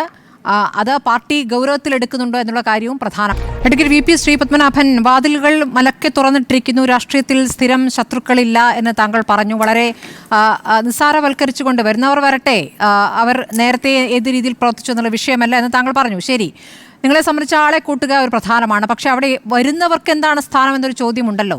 ഇപ്പോൾ കോൺഗ്രസിൽ നിന്ന് ഒരുപാട് നേതാക്കൾ അങ്ങോട്ടേക്ക് എത്തി. പത്മജ വേണുഗോപാലിനെയൊക്കെ കൊട്ടുഘോഷിച്ചാണ് അങ്ങോട്ട് കൊണ്ടുപോയത്. അവരവിടെ ഇപ്പോൾ അസ്വസ്ഥയാണ് എന്ന സൂചനകളൊക്കെ നേരത്തെ പുറത്തു വന്നിരുന്നു. ഇനി ഉള്ള നേതാക്കളാകട്ടെ തമ്മിൽ പോരുമാണ്. അപ്പോൾ ഇനി വരുന്നവർക്കൊക്കെ എവിടെയാണ് സ്ഥാനം? അങ്ങനൊരു വിഷയം കൂടി ഉണ്ടല്ലോ. അല്ല, BJPക്കകത്ത് സ്ഥാനം കൊടുക്കുന്ന കാര്യമൊക്കെ ആലോചിച്ച് BJP അതിനെപ്പറ്റി വേണ്ട കാര്യങ്ങൾ ചെയ്തോളും. അതൊന്നും പുറമേയുള്ളവർ ആലോചിച്ച് ബേജാറാവണ്ട. 2014 ഭാരതീയ ജനതാ പാർട്ടി ശ്രീ നരേന്ദ്രമോദിജിയുടെ നേതൃത്വത്തിൽ അധികാരത്തിൽ വന്നതിന് ശേഷം രാജ്യത്താകമാനം ഭാരതീയ ജനതാ പാർട്ടിയിലേക്ക് മറ്റു രാഷ്ട്രീയ പാർട്ടികളിൽ നിന്നും, അതോടൊപ്പം പ്രത്യേകിച്ച് രാഷ്ട്രീയത്തിലൊന്നും പ്രവർത്തിക്കാതെ മറ്റു പല മേഖലകളിലും കഴിവ് തെളിച്ച ആളുകളുമൊക്കെ വന്നിട്ടുണ്ട്. അത് ഇന്ത്യ മുഴുവൻ സംഭവിച്ചിട്ടുണ്ട്, അത് കേരളത്തിലും സംഭവിക്കുന്നുണ്ടെന്നേ ഉള്ളൂ. ഇപ്പോൾ പോണ്ടിച്ചേരിയിലെ BJPയുടെ ആഭ്യന്തര വകുപ്പ് മന്ത്രി നമശിവായം കോൺഗ്രസ്സുകാരനായിരുന്നു. അദ്ദേഹം കോൺഗ്രസ്സുകാരനാണ്.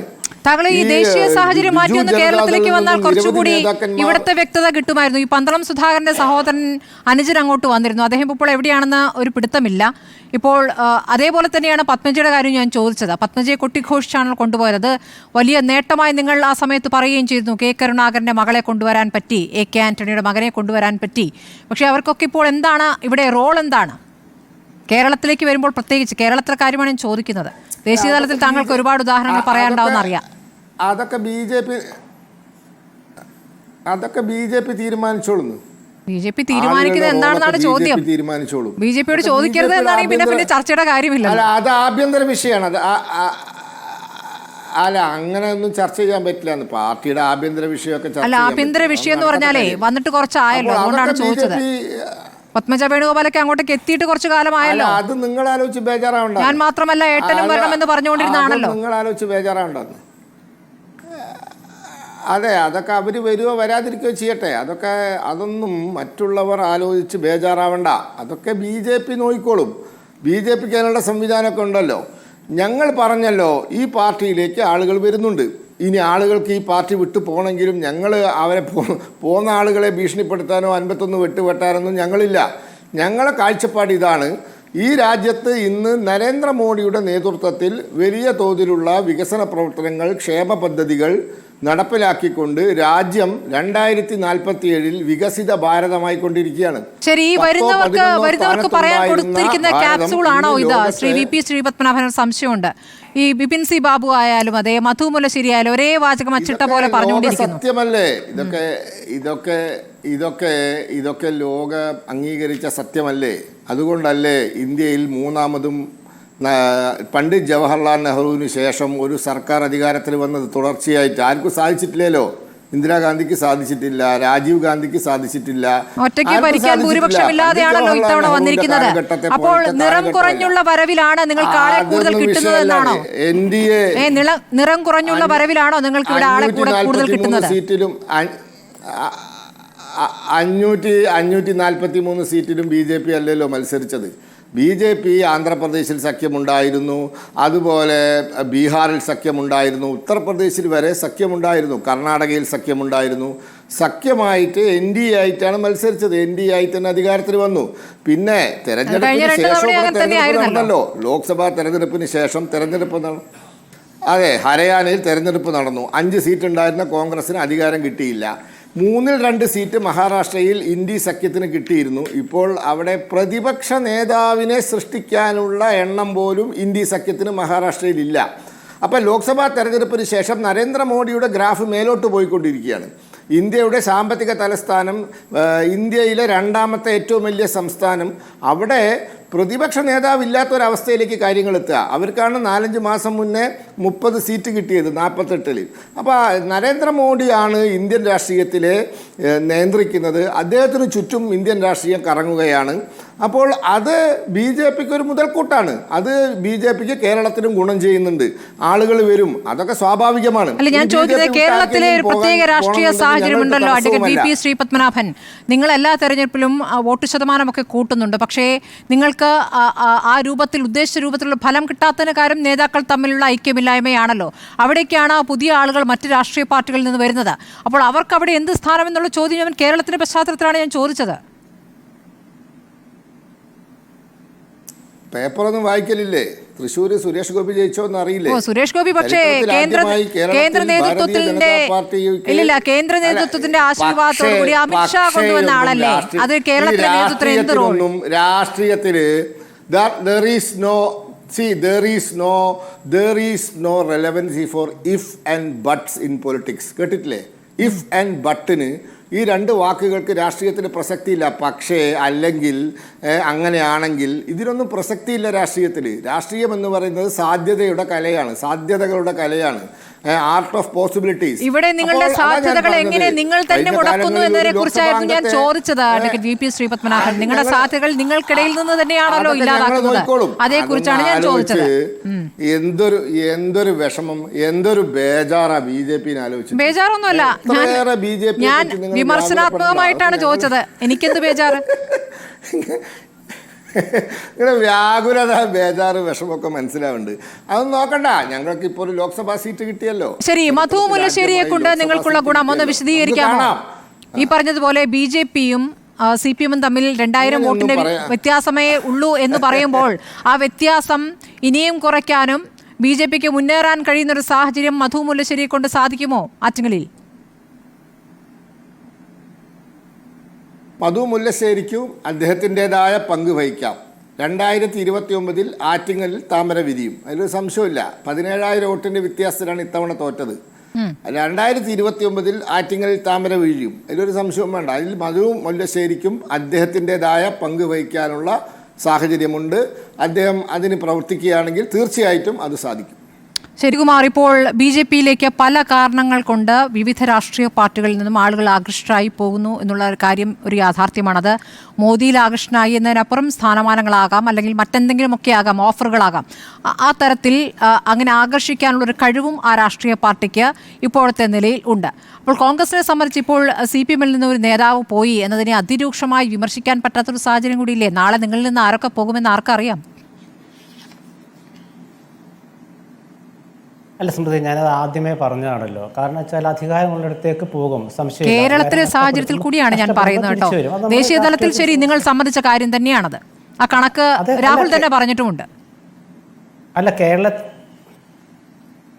കേരളത്തിൽ ഞാൻ പറഞ്ഞ ലോക്സഭാ തെരഞ്ഞെടുപ്പ് കാലത്താണ് പോയത് പത്മജ വേണുഗോപാലൊക്കെ, അനിൽ ആന്റണി പോയത് ആ കാലത്താണ്. നിയമസഭാ തെരഞ്ഞെടുപ്പ് വരുമ്പോൾ എന്തായാലും അങ്ങനെ ഉണ്ടാവും തോന്നുന്നില്ല, പ്രത്യേകിച്ച് ഇനി വരാൻ പോകുന്നത്. ഇവിടെ നമ്മൾ CPM-കാർ BJP-യിലേക്ക് പോകുന്നത് CPM നേതൃത്വത്തിന് ഇഷ്ടമാണ് സ്മൃതി. കാരണം എന്താ മനസ്സിലായില്ലേ, കേരളത്തിൽ കോൺഗ്രസ് ജയിക്കാൻ പാടില്ലെന്നാണ് CPM-ന്റെ താല്പര്യം. അതാണ് ഞാൻ തെരഞ്ഞെടുപ്പ് ശത്രു എന്ന് പറഞ്ഞത്. അപ്പോൾ കോൺഗ്രസ് ജയിക്കാൻ പാടില്ല എന്ന് ആഗ്രഹിക്കുന്ന CPM അവർ പ്രാദേശിക തലത്തിൽ പ്രസംഗിക്കുമ്പോൾ അവർ പറയാറുള്ളത് നമ്മുടെ മുഖ്യശത്രു കേരളത്തിൽ കോൺഗ്രസ് ആണ്, UDF ആണെന്നാണ്, BJP ആണെന്നല്ല. അപ്പോൾ BJP-യിലേക്ക് CPM നേതാക്കൾ പോകുമ്പോൾ ഒരു നിയമസഭാ തെരഞ്ഞെടുപ്പ് വരുമ്പോൾ ആ മണ്ഡലത്തിൽ ആ BJP പഴയ BJP-കാരനും പുതിയ CPM-കാരനും ഒക്കെ ഉണ്ടാക്കാവുന്ന ചില അഡ്ജസ്റ്റ്മെൻറ്റുകളൊക്കെ ഉണ്ടല്ലോ, അതൊക്കെ നമ്മൾ കണ്ടതല്ലേ. അതുകൊണ്ടല്ലേ പാലക്കാട് CJP എന്ന് വന്നത്, കമ്മ്യൂണിസ്റ്റ് ജനതാ പാർട്ടി. അതൊക്കെ അങ്ങനെ വരാൻ കാരണം ഇതാണ്. ഇപ്പോൾ നോക്കൂ, ഊരിക്കരിയിലെ ഇടതു മുന്നണിയാണ് ഭരിച്ചുകൊണ്ടിരുന്നത്. ആ ഇടതുമുന്നണി ഭരിക്കുന്ന അവിടെ CPI-യെ പുറത്താക്കിയിട്ട് BJP-യെ ഉൾക്കൊണ്ടു CPM. അവിടെ ഒരു കോൺഗ്രസ്സുകാരനെ കൂട്ടിയിട്ടുണ്ട്. കോൺഗ്രസ്സുകാരനെ കൂട്ടി, അയാൾ ഭരണത്തിലുള്ള ആളല്ല, അയാളെ കോൺഗ്രസ്സുകാരനെ കൂട്ടി, ശരി. പക്ഷേ CPI-യെ പുറത്താക്കിയിട്ട് കമ്മ്യൂണിസ്റ്റ് പുനരേകീകരണം എന്ന മുദ്രാവാക്യം ഉയർത്തിയിരുന്ന പാർട്ടി CPI-ക്കാരെ പുറത്താക്കിയിട്ട് BJP-കാരനെ ഉൾക്കൊണ്ടു. അപ്പോൾ അതൊക്കെ നമുക്ക് മനസ്സിലാക്കാം. അപ്പോൾ ഇവർ തമ്മിൽ ഇങ്ങനെ വന്ന് ബഹളം വെച്ചിട്ട് കാര്യമൊന്നുമില്ല. കാരണം CPM-ൽ നിന്ന് BJP-യിലേക്ക് പോകുന്നതൊക്കെ അവർക്ക് ഇഷ്ടമുള്ള കാര്യമാണ്. കോൺഗ്രസിനെ ദുർബലമാക്കാൻ തെരഞ്ഞെടുപ്പ് കാലത്ത് സഹായകമാകും. ഞാൻ പറഞ്ഞതല്ല, നമ്മളിത് ഈ ഏരിയ സമ്മേളനത്തിലെ സാധാരണ പ്രവർത്തകരുടെ കാര്യമാണ് ഞാൻ പറഞ്ഞത്. പാർട്ടിക്ക് വേണ്ടി പാർട്ടിയെ പിന്താങ്ങി നിൽക്കുന്ന പ്രവർത്തകരുടെ കാര്യമാണ് ഞാൻ പറഞ്ഞത്. അവരുടെ കാര്യം സംസാരിക്കുമ്പോഴാണ് ഞാൻ നേരത്തെ പറഞ്ഞ ഈ ജീർണിച്ച കാര്യത്തെക്കുറിച്ച് പറഞ്ഞത്. ചേരുംപടി ചേരുന്ന പോലെ ഇപ്പോൾ CPM-ൽ നിന്നും BJP-യിലേക്കൊക്കെ പോകുന്നതൊക്കെ അങ്ങനെ ഇരിക്കും. കാരണം ചേരുംപടി ചേരുക എന്നൊരു ചൊല്ലുണ്ടല്ലോ, അതിലിപ്പോൾ BJP-യിൽ നിന്ന് CPM ആണ് നല്ലത്. പക്ഷേ അങ്ങനെ പോകുമ്പോൾ അതിന് ഉത്തരം നൽകാൻ CPM-ന് പറ്റുന്നില്ല. കാരണം ഈ കോൺഗ്രസിൽ നിന്ന് ഒരാൾ പോകുമ്പോൾ അത് കോൺഗ്രസിൻ്റെ ജീർണത കാരണം വന്നു എന്ന് പറയുന്നു. CPM-ൽ നിന്ന് ഒരാൾ പോകുമ്പോൾ ആ വ്യക്തി ജീർണിച്ച ആളാണെന്നാണ് പറയുന്നത്. അപ്പോൾ ഇതൊന്നും ജനം വിശ്വസിക്കലാണ്. കാലം മാറിപ്പോയി. CPM-ന്റെ നേതാക്കളെ ജനത്തിന് വിശ്വാസം ഇല്ലാത്തത് അതുകൊണ്ടാണ്. ഞാനൊരു കാര്യം നേരത്തെ പറഞ്ഞപ്പോഴാണ് സ്മൃതി ഇടപെട്ടത്. ഈ വടക്ക് നിന്നുള്ള നേതാക്കളുടെ ഇടപെടൽ കാരണം ഏതാണ്ട് ആ ഭാഗത്ത് വലിയൊരു ഏരിയ വിരുദ്ധ സമ്മേളനം കാണാറില്ല. ഏതൊരു സ്ഥലത്ത് പാർട്ടി സെക്രട്ടറിയുടെ നാട്ടിലൊരു ബ്രാഞ്ചിലൊക്കെ ഉണ്ടായിരുന്ന ഏരിയ സമ്മേളനം നടക്കാതെ പോയത്. പക്ഷെ നിങ്ങൾ നോക്കൂ, തെക്കൻ ജില്ലയിൽ CPM-ന്റെ ഒന്നാം ദിന നേതാവില്ലല്ലോ. അവരെ പിടിച്ചു നിർത്താൻ പറ്റാവുന്ന VS അച്യുതാനന്ദൻ. പണ്ട് തലപ്പത്ത് ഈ ഗ്രൂപ്പിസം ഉള്ളപ്പോൾ ആ തലപ്പത്തുള്ള പ്രമുഖ നേതാവ് അണികളെ പിടിച്ചു നിർത്തും. ഇതിപ്പോൾ തിരുവനന്തപുരം മുതൽ ഏതാണ്ട് എറണാകുളം വരെ നേതാവില്ല, CPM-ന് ഉന്നത നേതാവില്ല. ഉണ്ടായിരുന്ന G. സുധാകരനാണ്. അദ്ദേഹത്തിൻ്റെ സ്വതന്ത്ര നിലപാടുകളാണ് അത് നമ്മൾ ചർച്ച ചെയ്യേണ്ട കാര്യമില്ല ഇവിടെ. അപ്പോൾ അങ്ങനെ നേതാവില്ലാത്തപ്പോഴാണ് അവിടെ ഏരിയ സമ്മേളനങ്ങളുടെ ബഹളം വരുന്നത്. അവർ BJP-യിലേക്ക് പോകും. ശ്രീ അരുൺകുമാരോട് എന്താ പറഞ്ഞത്, മാതൃകാപരമായ പ്രവർത്തനം നടത്തുന്ന ആളാണ് കമ്മ്യൂണിസ്റ്റ്. അതാണ് ഞാൻ ചോദിച്ചത്, കാപ്പ കേസിലെ പ്രതിയെ ഉൾക്കൊള്ളിച്ചതാണോ എന്ന്. പിന്നെ ഒരു ചോദ്യം എനിക്ക് അരുൺകുമാറിനെ ചോദിക്കാറുണ്ട്, മാതൃകാപരമായ ഒരു കമ്മ്യൂണിസ്റ്റ് നേതാവിൻ്റെ പേരെന്ന് പറയാമോ കേരളത്തിൽ? ഇപ്പോൾ പാർട്ടി പ്രവർത്തകർ പിന്തുടരേണ്ട മാതൃകാപരമായ ജീവിതം നയിക്കുന്ന ഒരു കമ്മ്യൂണിസ്റ്റ് നേതാവിന്റെ പേര് പറയാമോ? കോൺഗ്രസ്സുകാരോട് ചോദിച്ചാൽ പറയും AK ആന്റണി എന്നെങ്കിലും അവർ പറയും, സംശയം വേണ്ട. ഈ പത്രപ്രവർത്തകർ കോൺഗ്രസ്സുകാരാകുന്ന CPM-കാർക്ക് ഇഷ്ടമല്ല. അതുകൊണ്ട് കുഴപ്പമില്ല. ഇപ്പോൾ സജീവമായിരിക്കുന്ന നേതാക്കളുടെ പേര് പറയാനില്ല എന്നാണോ അതിനർത്ഥം?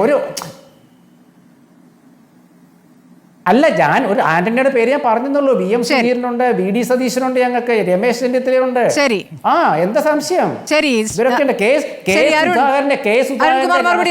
ആർജവം ഉണ്ടല്ലോ, അതും ഒരാളാരാ ഈ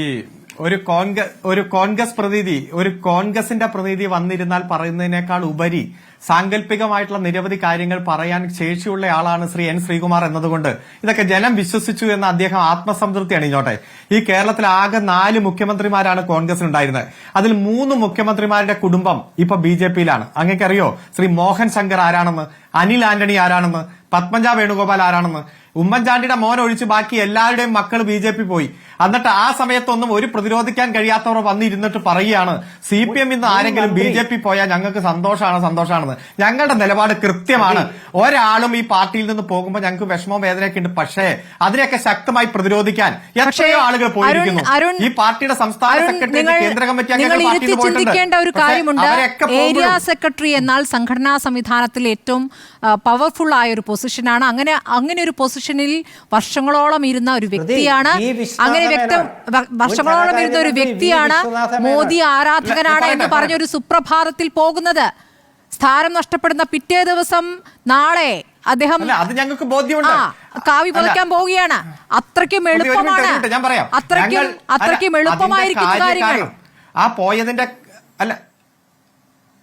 പോയതിന്റെ കാര്യകാരണ സഹിതം ഞങ്ങൾ പറഞ്ഞല്ലോ. അപ്പൊ അദ്ദേഹം പറയുന്നത് പാർട്ടി ജില്ലാ സെക്രട്ടറി ശ്രീ വി ജോയ് അങ്ങ് പെട്ടെന്ന് വളർന്നു വന്നയാളാണെന്ന്.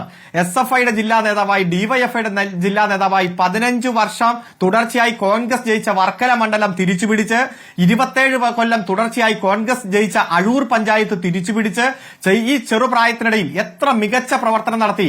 അവിടെ 38,000 വോട്ടിന് അടൂർ പ്രകാശ് വിജയിച്ചു കയറിയ മണ്ഡലത്തിലല്ലേ 665 വോട്ടിലേക്ക് ഈ പ്രതികൂലമായിട്ടുള്ള എല്ലാ കാലാവസ്ഥയിലും ആ മണ്ഡലം മാറ്റിയില്ലേ? ഇത്ര ചിട്ടയായിട്ടുള്ള സംഘടനാ പ്രവർത്തനം തിരുവനന്തപുരത്തെ എല്ലാ നിയമസഭാ മണ്ഡലങ്ങളിലും ജയിക്കുന്ന, ഒരെണ്ണം ഒഴിച്ച് ബാക്കി എല്ലാം ജയിക്കുന്ന തരത്തിലേക്ക് CPM മാറിയത് ഈ ജോയിയുടെ കീഴിൽ തന്നെയല്ലേ? അപ്പോ ആ ജില്ലാ സെക്രട്ടറിക്കെതിരെ ഇന്നലെ വരെ ഇല്ലാത്ത ആരോപണം ഇന്ന് ഉന്നയിച്ച് പുറത്തു വരുമ്പോൾ മാധ്യമങ്ങളെല്ലാം വലിയ പ്രാധാന്യം കൊടുക്കും. അപ്പൊ PV അൻവറിന്റെ സ്ഥാനം എന്നാ? CPM-ൽ നിന്ന് ഇടതുപക്ഷത്തോടുള്ള ബന്ധമങ്ങ് ഉപേക്ഷിച്ചപ്പോ എന്തായിരുന്നു ഹൈക്ക്? പിന്നെ ഒരാഴ്ച കഴിഞ്ഞ് താഴേക്ക് പോയിട്ട് ഇപ്പൊ അദ്ദേഹത്തിനെ പറ്റി കേൾക്കാനുണ്ടോ? ഈ കേരളത്തിന്റെ രാഷ്ട്രീയ മണ്ഡലത്തിൽ ഏറ്റവും മാർക്കറ്റ് ഇല്ലാത്ത ആളായിട്ട് മാറിയില്ലേ? അതുപോലെ ഇതൊക്കെ 2-3 ദിവസം ഉണ്ടാവുള്ളൂ, അതൊക്കെ അങ്ങ് പോകും. പക്ഷെ ഞങ്ങളുടെ കുറവുകൾ എന്തെങ്കിലും ഉണ്ടോ പരിശോധിക്കും, പരിഹരിക്കും. 8 വർഷം ലോക്കൽ സെക്രട്ടറിയും 6 വർഷം ഏരിയ സെക്രട്ടറിയുമായിരുന്ന മധു മുല്ലശ്ശേരി നാളെ K സുരേന്ദ്രനിൽ നിന്നും പാർട്ടി അംഗത്വം BJP അംഗത്വം സ്വീകരിക്കുകയാണ്. ശരി, തിരുത്തൽ നടപടികളിൽ ഇതൊരു തിരുത്തലായി CPM കാണുന്നെങ്കിൽ അത് അത്രയും നല്ലത്. വളരെ നന്ദി Shri N Sreekumar, advocate KS Arunkumar, advocate VP Sreepadmanabhan.